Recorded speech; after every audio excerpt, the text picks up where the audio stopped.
Hey, welcome back to Evidence-Based Therapist, where we read so you don't have to, but we would love it if you did. We're still working on the 3-part harmony. Yeah. We'll get there. That's okay. Yeah. We'll get the prosody eventually, Yeah. I'll always take the bass line. Amen. Until I come up for that, but. Right. Yeah. True. Yeah. Just feels right, you know? It does. Yeah. A prosodic butt. It's an album title. With 2 T's or one? One okay. T. Anyway. Well, today on the episode, welcome back for all you who are watching and listening.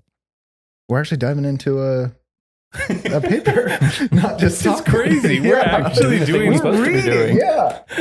Yeah, we are. We did read, so you don't have to. But we'd love it if you did. And it's an interesting one. This one is a little out of our norm because usually we're doing just like an article published individually. And this is adapted from a published article, but this is the introduction to a book by, please forgive me, authors, if you're listening to this, Moran, Eubanks, and Samstag. Yep. Rupture and Repair in Psychotherapy, a critical process for change. Beautiful. The title of the 2022. book. 2022? Yep. And the introduction to the book is what we're talking about today, and it's Rupture in a Wicked and Wonderful World. So we were talking a little bit before. Oh, sorry. How are you guys doing? I feel like we didn't. Just You were right in. I know. I mean, we do have. I was conscious of the time. Yeah. I don't want to do that though. But let's not objectify before we subjectify. Exactly. Yeah. Right. In the spirit of Rupture and Repair. Yeah. We all have a desire to get into the article. So shared desire. that's there. And that's part of what makes a good alliance. Amen. Yeah. You read. I can tell. And you critically examined it. Critically examined. Nice. Nice. I'm actually surprised how much I'm remembering as we're starting. There is a state-dependent recall phenomenon. Yeah, it's true. Yeah. So you got the paper in front of you. Yeah. Suddenly it's back. Yeah. I'm stoked. Yeah. Feeling very fiery this morning. So. Yeah. I feel a little less fiery, but not unexcited. I'm very stoked. Yeah. I think we have taken some time to actually, which is funny, map out the season with more detail than we ever have. More than we ever have. We've just been going with the flow in the past. Following our desire would be a better way to say it. True. In context. In context, for sure. Yeah. But now we've got articles. We've got a whole sub-series on neurodivergence and religious trauma. Shout out, Ethan. We've got wild interviews coming up. Yeah. We're very exciting. We're plugging in some researchers into this. Yeah. Yeah. Which we've never done. Right. Yeah. Which is crazy. Yeah. To think about. So I'm stoked. Yeah. Even as I'm talking about it, I'm a little bit more fired. A little more fiery. Ethan, where are you this morning? Middle of the road. Middle of the road. Okay. Yeah. Not as fiery as you, I think, but still ready to dive into this. Are we the same person? I think so. Very similar. Yeah. We didn't wear the same shirts today, so that's good. That is good. I was worried about I purposely wore white again just to make sure. I almost didn't wear the blue cardigan because I was like, blue and black? I don't know. Thinking both of you would wear black, but then you wore the white, so I appreciate that. Yeah. Or gradient. You're welcome. Here. Yeah. I appreciate There's a that. flow. Yeah. Instead of between two ferns, it's two gingers. Between two gingers. Yeah, but you did wear blue socks. So bluish. Yeah. There's a bluish. Yeah. Okay. Yeah. Okay. Yeah. So honestly, when I Would put you them call on them this gray? when I put them on this morning, they looked gray. There wasn't sunlight. They are blue. Like a gray blue. Which is kind of ruining my whole outfit, honestly. Maybe it's the yellow of the light pulling the blue out. I hope. Yeah. I think hope so. I hope I don't walk out of this room and I'm wearing brown shoes, blue socks, black jeans. What and a happened black to me in there? Well, good thing we record video now. That's right. Yeah. I don't know if your feet are in the shot though. They could be. Oh, now they are. Check There them. it is. It's full vulnerability. Check them. Transparency. Yeah. I want to define the difference of myself in the presence of an other, which some would say is a critical component of the therapeutic alliance. Yeah. Yeah. Oh, I thought you were then going to. Well, I was you by were being through vulnerable. symbol. Right. Yeah. I love that. I'm sorry. The space I left was. I thought you were. Okay. Yeah, that's fair. But I'll tie it back around. Love it. One foreshadowing thought we have is the overemphasis of explicit language in this article, in this introduction, and me showing my socks is a sort of implicit bid to a certain level of alliance that maybe isn't talked about, debatably in my idea. Yeah. Maybe not talked about enough in this article, but still a great starting place for rupture and repair. Yeah. Ethan, you've listened to the podcast, so you kind of have a sense of how we get into these, but just to have a brief kind of overall conversation about our impressions of the piece, and then maybe we can kind of go through some subsections, tie into some of the things that stood out to us most. I was saying before we started recording that to me, there's a growing frustration in me with the cognitive bypassing of interpersonal accountability and responsibility. That in our field, there seems to be and to me, it's in the context of objectification, like the professionalism of our field says we should be cognitively examining, depending on our conscious awareness, for what is happening in the room. How are we structuring treatment? How are we making sense of the way the client is showing up to treatment? How are we making sense of ourselves, if that's even acknowledged? But to me, this article suffers from that bypassing, where it relies heavily on the explicit, both in language and in cognition or sensation, state, etc. And I'm excited for us to get to talk about it, because I think there are some things that could benefit us in the context that we're going to have this conversation, because we're all coming at it from the embodied, existential, psychodynamic kind of perspective. That's the three of our kind of camps. So I think in this context, I'm stoked to talk about it. But if this was presented at a conference or something like that, I would be disappointed, I think, by the language just used in the chapter. Yeah. I think one of my biggest questions, I like that sort of metaphorical take, is if this was presented at a conference and a Q&A time were allowed. Right. I think I would ask a question along the lines of, like, how do you know you're in a rupture? Yeah. And I think there's a sort of like presupposition that maybe the client will name it, or you can just name it, but not a lot of language put to finding the edges of alliance and rupture and differentiation of self and other in a deconstructive point versus a co-constructive moment. That would just be a question I have for them. Yeah. How do you find this thing we call rupture? Yeah. Where are you at? Pretty much the exact same place. I mean, it feels like, I mentioned this before we started, that there's a lot of sections in here where it feels like they're about to say something really good, and then it just like stops. It's like we're right at the edge of, like you were saying, Caleb, like, how do we know what we know? Yeah. Is it just this very explicit naming of it, or like, what is the implicit piece? What is my body telling me that something's happening in the room? What do I do with that information now?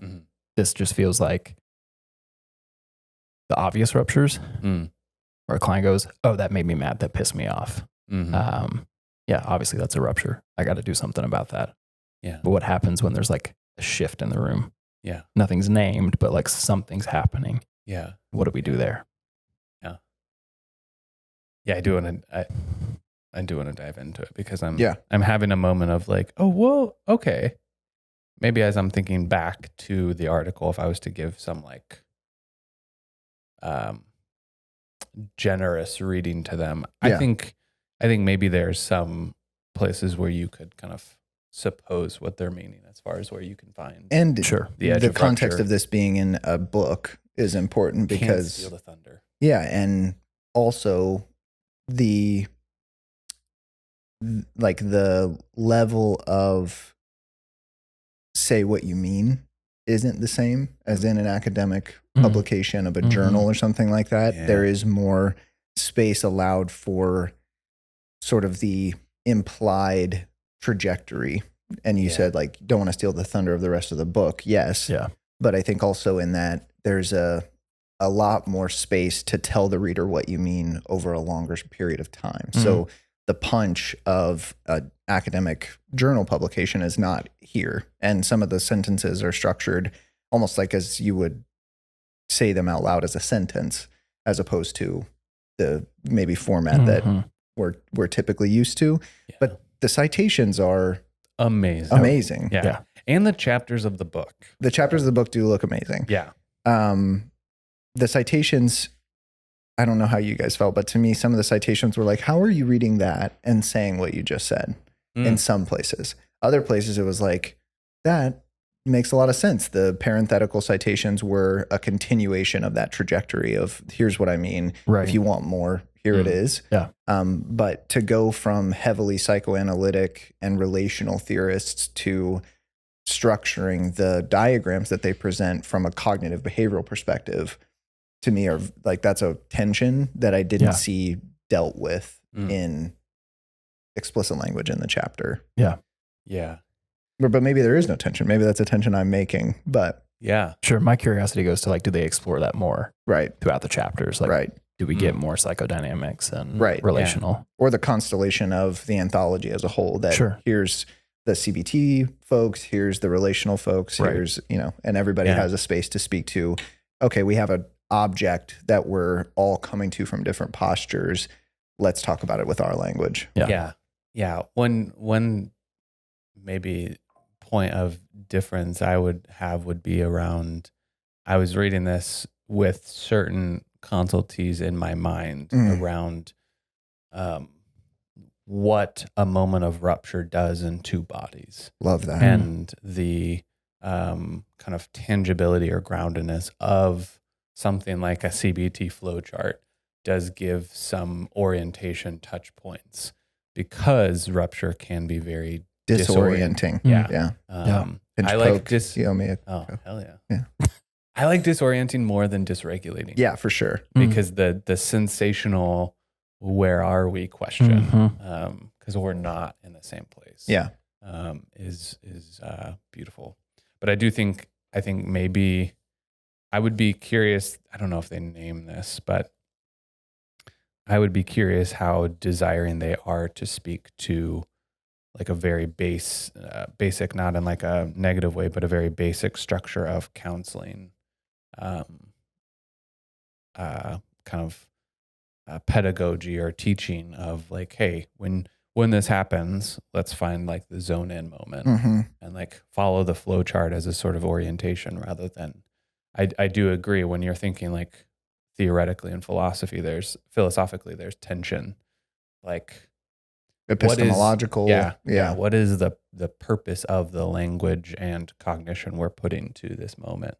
I feel that there's also a phenomenological disconnect in those camps, that the depth to which you're willing and able to consider something like rupture to go is different across those camps. CBT, the way these are structured is like, we're just disagreeing on the focus of the room and what we're wanting to do about the symptoms you're bringing in.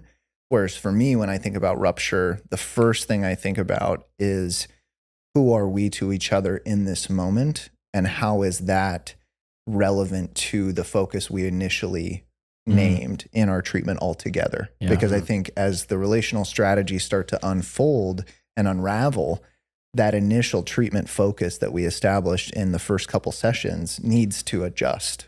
to that new unfolding. Because who I presented myself to be is now different, and who you presented yourself to be is now different. So it's not just, oh, you misunderstood what I said, or I misunderstood what you said.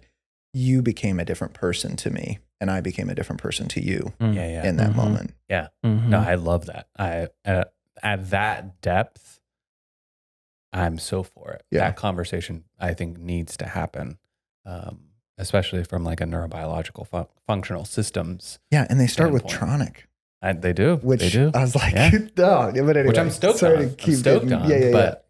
No, but I still appreciate you naming who you were thinking about, kind of resonating with this, because I agree. I think from consultees and supervisees to students to our different trainings and things like that, I think we are slow to like handhold with explicit structure because of our fear. I'm naming it as I understand it, but our fear of reductionism.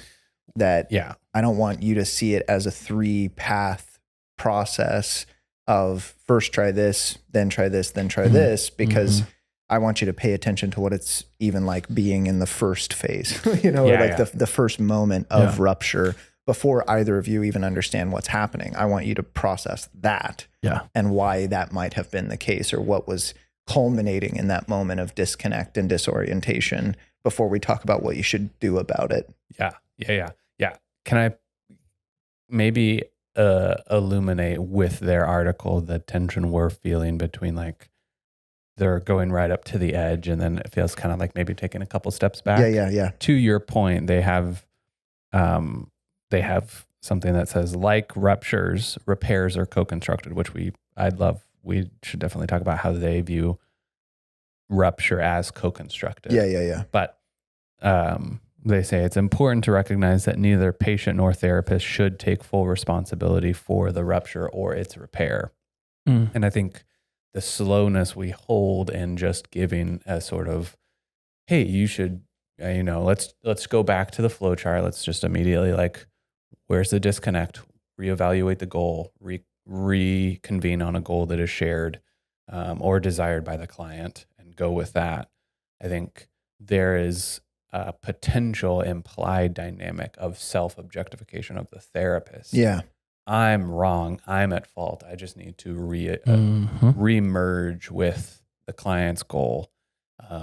That I think sometimes by a kind of stroke of happenstance, I think if you were to just follow a more CBT lens, that self-objectification wouldn't necessarily play a determining role in outcome of therapy. Right. But I do think in some other experiences, like it is directly tied to where the client needs to go, can't just be within their own realm of self-referential thinking. That client can't collapse their self. Therapist can't collapse their concept of self because the client needs that. And some of the flowchart sort of implies that therapist collapsing into like, oh, that's right, that's my bad. Right. What's your goal? Let's renegotiate that, and I'll go with you. Yeah. I jumped ahead. That's 11 pages in. So if we want to backtrack. I just want to briefly maybe summarize. So the first section gets into considering context, talking about why attunement, rupture, and repair are central to the process of establishing therapeutic rapport, a working alliance, and we need to, as therapists, familiarize ourselves with what that process entails. So they start with Ed Tronick's work in developmental neuroscience and how essential biologically and neurobiologically essential attunement is. So they go on for a bit defining what that is and talking about how universal and frequent misattunement is, how inevitable it is. And within that context, they then talk about the therapist's objectification and how our efforts as a field for the past 170 years to uniformize the therapist continue and remain elusive. And I think in that's where they're starting to talk about, so all of us are different. All of us will do this work differently, but we have to reckon with the universal, ubiquitous, and frequent reality of, in our efforts to attune, we misattune. And so what does that mean for the goal of therapy? Yeah. I feel like that ends there. That's a beautiful summary. Yeah. Like in our efforts to attune, because that is what's necessary for the progression of humanity. Yeah. We're necessarily going to misattune. Right. And I always go back to Trevarthen in that we literally have dependency built into our cells to regulate in between bodies. That it's not just a evolutionary, best bet that we're saying, if we learn to communicate and stay on the same page, we're better suited for survival. Biologically, we are built to couple with especially older members of our species when we're young to say like, how should I be? Where do I belong? How do I behave? All of those things. What is acceptable, not acceptable, right? Tolerable, intolerable. In that we learn what's dangerous and what's safe, but the first goal, so to speak, is we need to be together. I have to have you. Yeah. Yeah. So, I feel like that also kind of frames part of our tension, maybe with the article, is like they start with where I think we would start too, is that this alliance starts implicitly and non-verbally. Yeah. This thinking of Tronick's work and even like Beatrice Beebe, the synchrony between infant caretaker, that ability to, at a like fraction of a second, show with facial gestures and voice and expressions that I'm with you in whatever you're feeling. And then to move beyond that into different feelings, where it's interesting is like, that doesn't seem to totally come back into the conversation. It then, now we have language. So language gives us negotiation. Opportunity. Negotiation gives us a way to go back to the same goal. Is I think a very kind of maybe an oversimplified expression of what they're aiming at, but I think like pretty spot on, at least in my reading of it. Yeah. There's just one piece that I want to read from the sort of introduction to the introduction, and it's a distinction citing Robin Hogarth in a distinction between kind and wicked learning environments. And there's a reason I want to read this. So they say a kind environment is one in which patterns are predictable, like a chessboard with fixed rules and limited possible plays and outcomes. A wicked environment is unpredictable and ambiguous. In this environment, some information is hidden. Feedback is inconsistent or non-existent, and our experience is significantly shaped by heuristics and biases. It is best to think of such learning environments on a spectrum, and psychotherapy toward the wicked end, despite the various efforts to systematize or structure it. I remember so often, Caleb, your sentiment that I didn't realize in deciding to become a therapist that I was signing up to not know. And I feel like that's a honest orientation in that wicked end of, I thought and I'm not going to try to put language to what you were feeling, but to me, it's like, I thought I was getting in this work to help people. That was my first concept of what do I want to do? But then I realized there are other reasons. When the sort of linearity of that like unconscious hope was like to help people and to help people know themselves. And then to help people be able to like know how to know themselves, which you have to get below conscious explicit language to even get close to something that helps a person.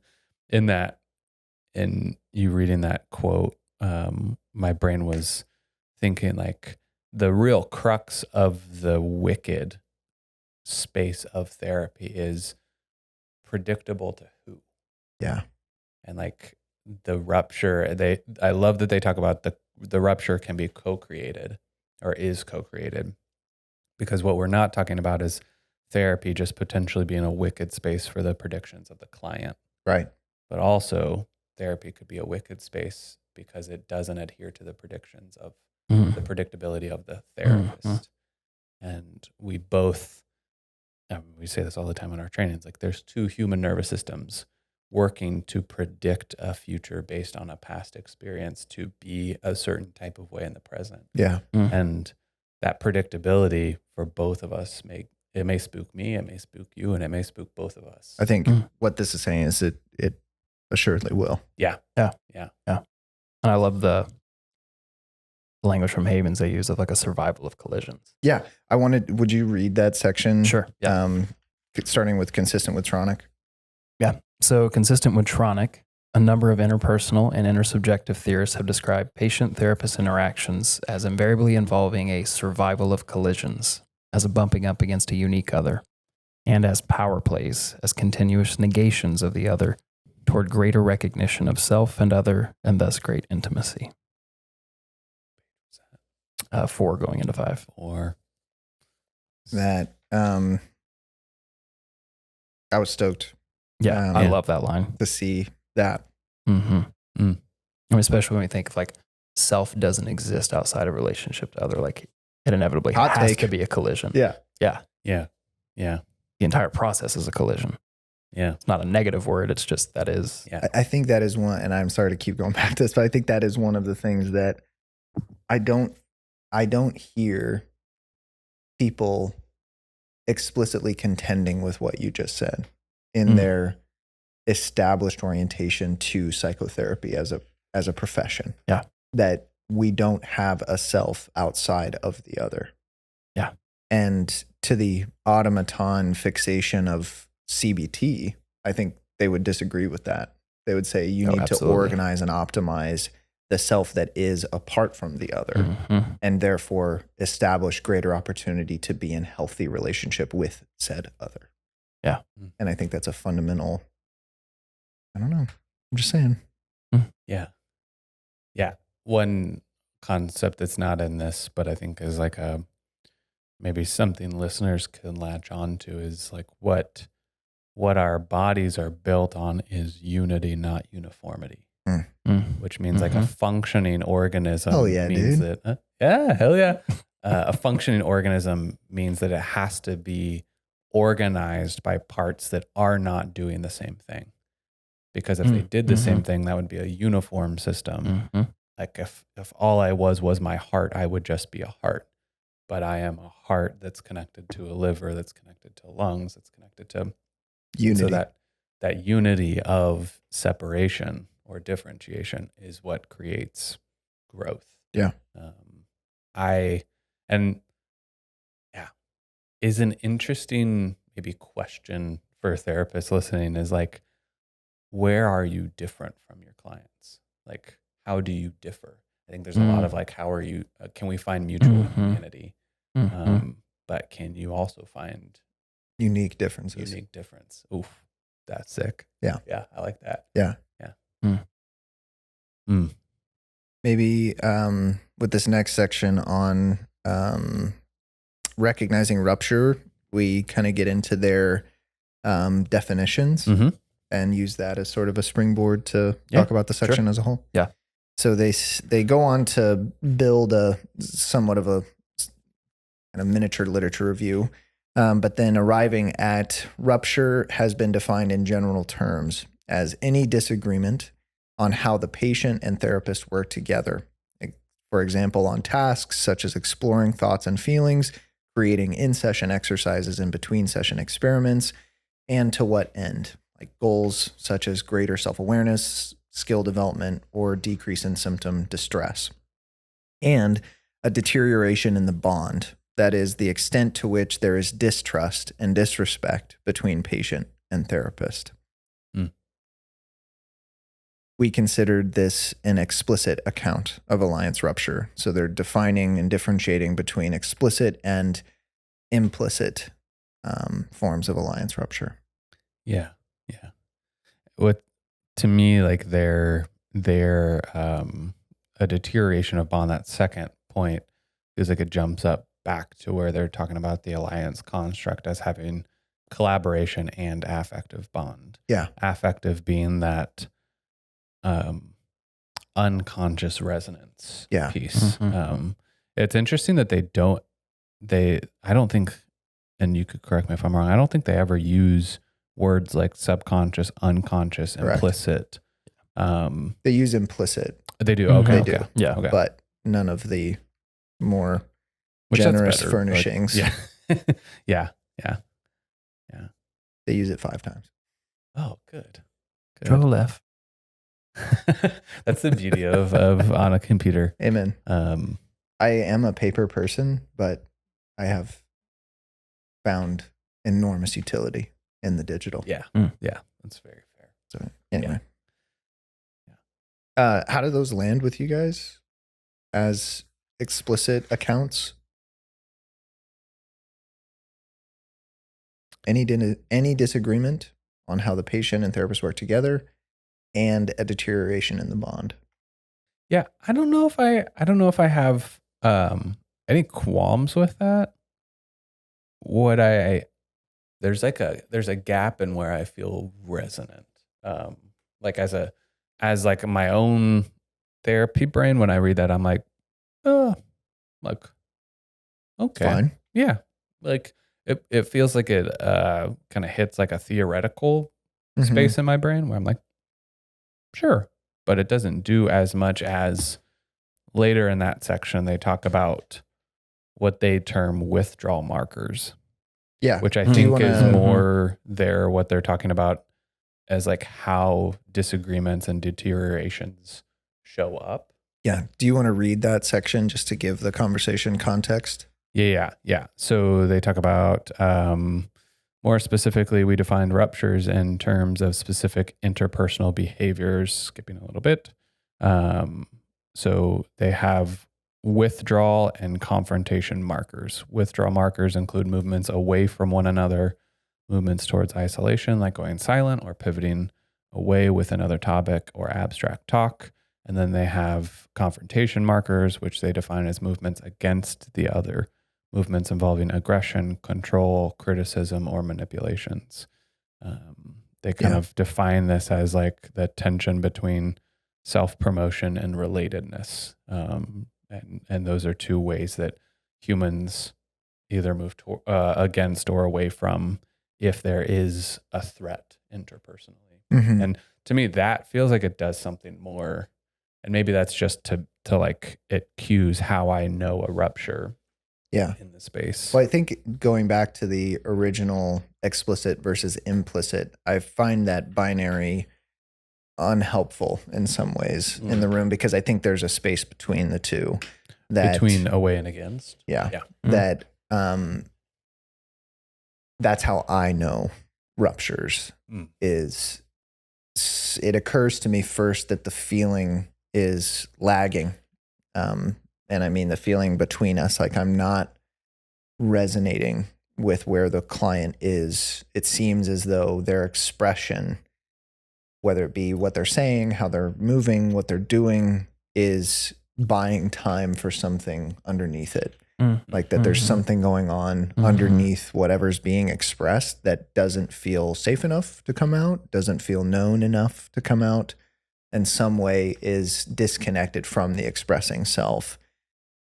And I also think that that's happening in me as well. And so that space between away from and against, there's a I don't know, like a substance to it, that's what I'm kind of feeling is my cue that there's been a rupture, so to speak. We're not connecting, that deterioration of the bond and a movement away from. Some other language that isn't in this article that could be helpful is like Karen Horney's work around neurotic personality structures, which is, she's a psychoanalytic, so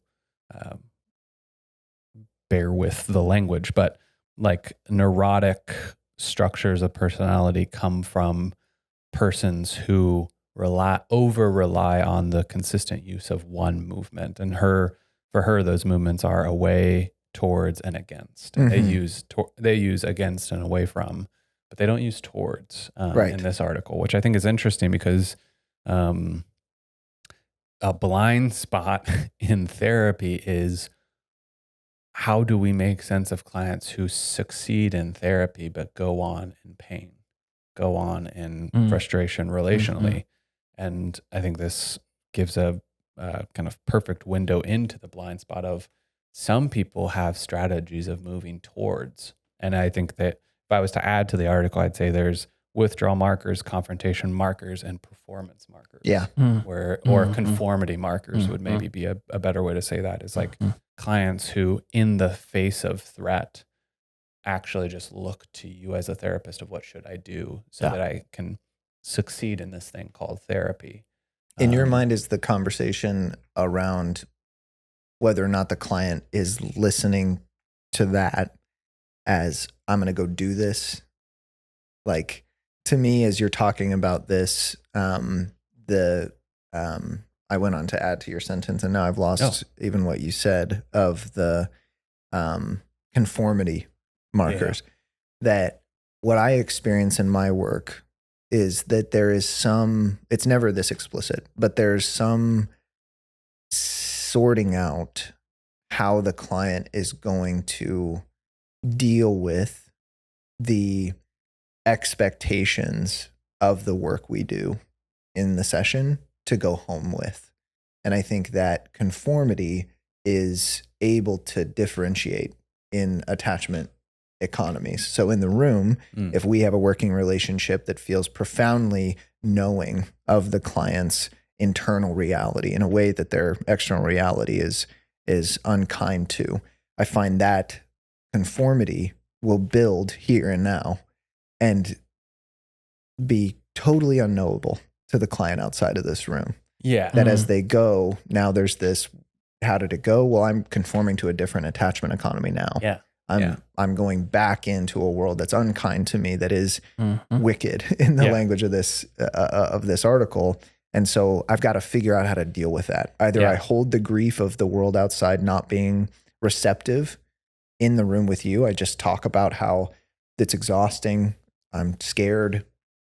There was all these wounds that confirmed some of the early knowledge that I had, or there's a performance to it that says things are going great.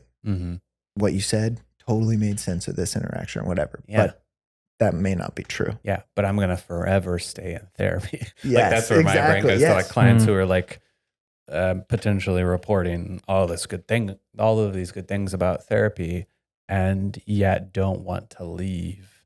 And it's not like there's a difference there in my experience between some clients that don't want to leave for the sake of having a safe haven or a relational home in therapy versus the clients that there's an edge of what's not being said. Always looming on this thing we're doing.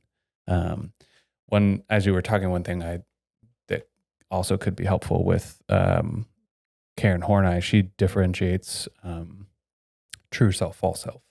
So the true self would be that the part of self that is feeling a certain way that may bump up against the wickedness, to use these authors' terms, the wickedness of what's maybe not allowed in therapy or in relationships.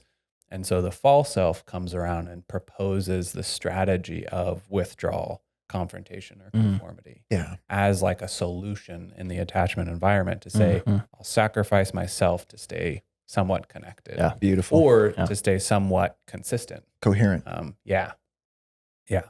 And I mean, you and Jen talk about like the cycle of repression, and like that to me brings in like a whole other language of like the masks that we as humans put on in the face of rupture. And to me that like that hits differently than to say a rupture is deterioration of bond and or disagreement in the task, what we're doing and where we're going. Those what we're doing, where we're going, and feel like they become more apparent when we sit with all of the language of who are we in the doing and the going, which is, I think, maybe our bend, where they're, I think maybe they're trying really hard to give like a what to do. Ethan, you've spoken about this in our supervision multiple times of like, there's something in you coming out of school that wanted space to explore stuff like this. And I'm curious, as you are, you're establishing your practice, you're having many experiences per day, per week in the Yeah. room. Like, how is this landing with you and your sense of rupture and the self you are in therapy? I think and we kind of spoke to this earlier in the conversation, but what's missing in, I think, therapist training, especially from like the grad school perspective,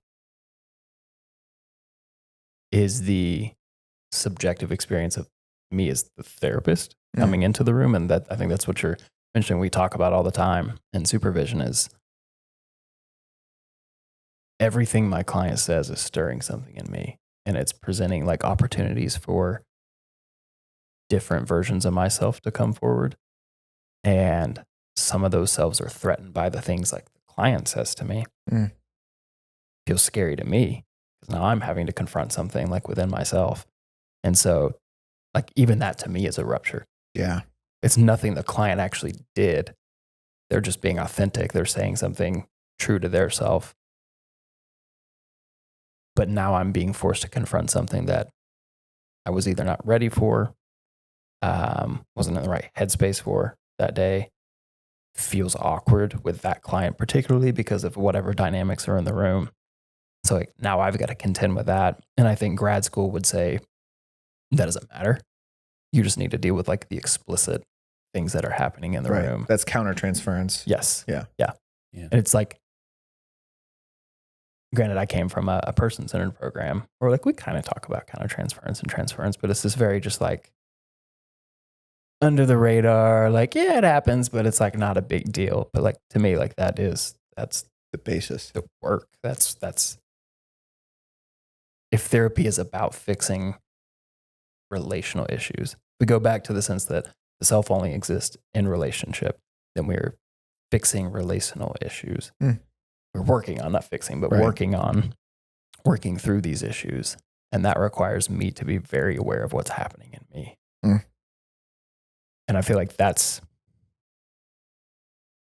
what something like this, and I hope in the book they get more into this, but feels like it's missing is that piece of what the hell's happening to me in the room? Yeah. Am I getting like, is my sense of self feeling so threatened to the point that it's annihilated and I'm shutting down because I don't know what to do with that? Yeah. I have disappeared in your story. I've disappeared in your sense of self. And I'm terrified. Yeah.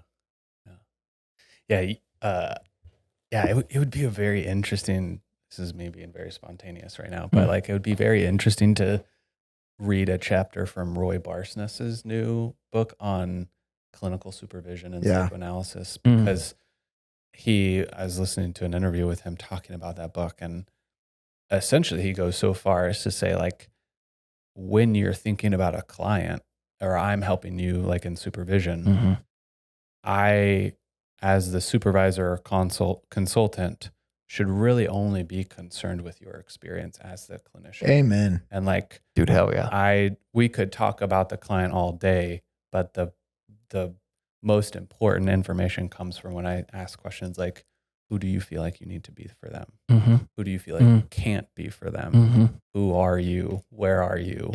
As like a clinician. Would be an interesting, maybe add that to the docket this season. Yeah. When I feel like even in our supervision, that's mostly what it ends up being is like, we talk about the clients kind of, but it's more so what's happening in me with that client. Yeah. A supervisee shared a podcast called 3 Associating. Oh yeah. Do you know this? Oh yeah. Yeah. It's good. Dope. Yeah. So I don't know who does Short this podcast, episodes. but shout out. Adventures in Relational Psychoanalytic Supervision. Yeah. Ooh. Yeah. Tasty. Ooh. Yeah. They have a Venn diagram for their picture, and I was like, Sure oh, do. you got me. Hell yeah. Throw me in a tripart Venn diagram, a thrice Venn diagram, and I'm sold. So we have a decision to make because we have 3 minutes. Shoot. This is a classic decision. Classic. Do you want to just briefly summarize the figures, the diagrams, or do you want to save it for another episode? I would rather power through. Same. My desire. Yeah. Okay. And I Same. think So, well, this isn't the only time that we're going to talk about it. Fair. Yeah. Because if we do, I'm serious. I do think it'd be interesting to do a Roy Barsness Love it chapter and then compare and contrast. Yeah. Yeah. Can I start us off? Love it. So then they've given two figures, if you're reading along, which we hope you do. Page 7 and page 8. There's two figures. Figure 1 is pathways for repair, and then figure 2 is a relational model for rational. Sorry. Freudian slip Sorry. there. A rational model for renegotiating a task or goal. Very cognitive in figure 2. Yes. Mm-hmm. What I do like in figure 1, which is the smaller and maybe more easily overlooked of the figures, is that their progression from an acknowledgement of rupture to a new relational experience has sort of 3, I think, cognitively easy to hold directionalities. Yeah, they call them pathways. Yeah.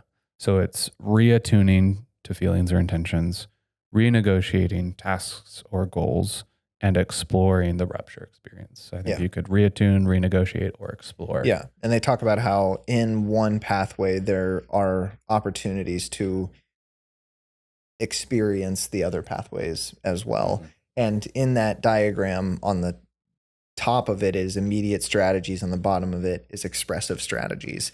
So reattuning to feelings or intentions, they give lots of examples of that. But essentially, to me, the spectrum between immediate and expressive is time. Like, how much time do you actually want to spend on this? How much is needed to spend on this deterioration of the bond or disagreement in the room, to use the language of the article? Is this a task or focus issue? Is this what we're just like, why are we talking about this? Like, I don't want to talk about this, or whatever that might be. And then exploring the rupture experience may require more explicit language of the therapist initiating or the client initiating. This is what it feels like to me to be in this room right now, in this pressure, in this expectation, in this place that doesn't feel known to me. Mm-hmm. Yeah. I think if I was to put that in like the bottom up trajectory, where I think you get the most for your energy, would be exploring, reattuning, then renegotiating. Yeah. Sort of like a bottom up process. Yeah. That's a bend for sure. Like, that's for sure. That's And if you were CBT, you would maybe renegotiate, then reattune, and then maybe because you've gotten beyond, you go back and explore. Yeah. That's a bend. Cards on the table. That's right. Yeah. So a rational model for renegotiating a task or goal. So kind of zooming into that pathway 2 of the figure 1, there are 3 tracks: track A, track B, and track C. So just to summarize, track A includes acknowledgement of disagreement on the task or goal.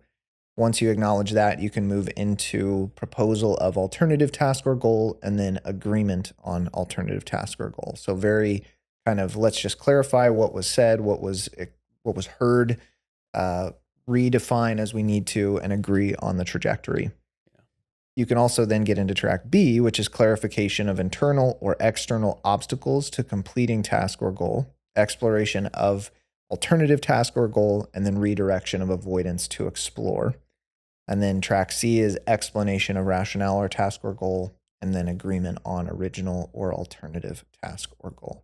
So a rational model, it is aptly named, that those are very here and now, but not between us kind of focuses. These are we hearing the same things that's being said? And do we agree that this is a useful way to spend our time together? Again, I want to be as generous as I can to the authors. To me, that feels very tertiary to my concerns in the room.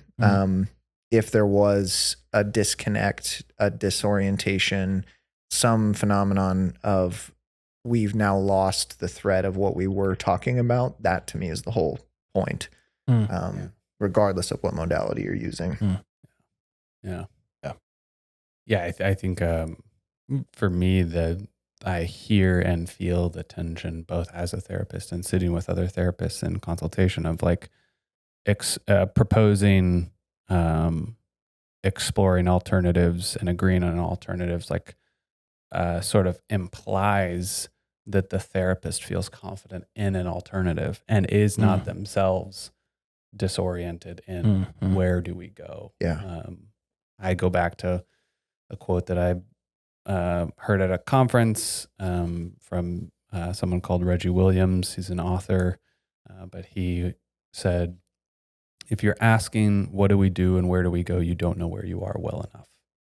And like, to Love me, that summarizes like the overemphasis on where we're going and what we're doing, I think can leave behind client and therapist, where the body and brain really desires to know, where are we? Where did we get? So I guess we'll come back to this stuff probably over and over again. Yeah. Sounds good to me. me. So much. I mean, this is a shorter episode. Yeah. I think just by nature of where we're having to record these, they will be shorter. They will be shorter. Yeah. And we'll need to attune to that as we go. Like, yeah. Some would say that puts us in a potentially wicked environment. That sure is. Needs some reattunement. Yeah. Yeah. Still good. Some renegotiating. Well, cart before the horse there. Classic. Yeah. Well, thanks for hanging out. Yeah. Lots more to come. Yeah. There's so many sick things coming. Yeah. It's going to be good. Very excited. Hang in there.